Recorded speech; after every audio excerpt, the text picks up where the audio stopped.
Ruspenazione lunedì prossimo a Favara per demolire una delle tante case fatiscenti del centro storico, ma non un'abitazione qualsiasi. A cadere giù sarà la casa natale di Calogero Marrone. Eroe della lotta partigiana, come riportano Lapide, Marrone fu uno degli organizzatori della lotta partigiana sull'isola. Si era trasferito negli anni 30 da Favara a Varese dopo aver vinto un concorso come ufficiale dell'anagrafe al comune.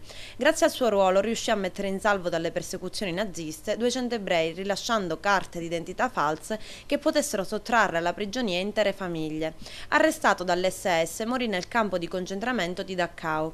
Negli ultimi anni Calogero Marrone è balzato per agli occhi della cronaca perché nonno di Manuela Marrone, moglie del senatore Umberto Bossi, nonché bisnonno di Renzo Bossi, che un anno fa venne a Favara a visitare lo stabile.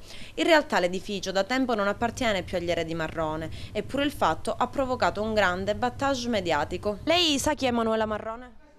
Manuela Marrone, sì, così per fama, ma non c'entra niente con questa casa, perché praticamente è solo una scusa per creare un caso nazionale, ma i proprietari sono altri. Non è la Marrone la proprietaria di questa casa da abbattere.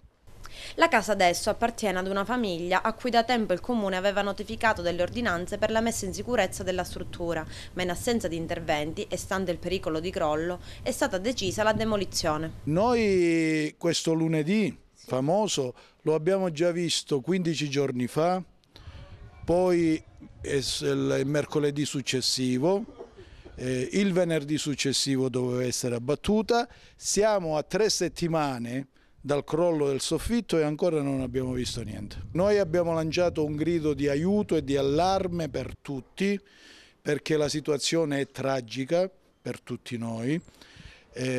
Noi abbiamo già avuto dei danni a Natale, abbiamo avuto dei danni durante l'estate. Da quanto tempo ormai la strada è chiusa? Sono già 3 settimane. Noi abbiamo avuto un Natale tragico, un'estate catastrofica e una Pasqua da fallimento. Così non si può più andare avanti. Abbattere e fare piazze. No? La battono infatti la casa. Quando la battono? Lunedì. Speriamo sia vero.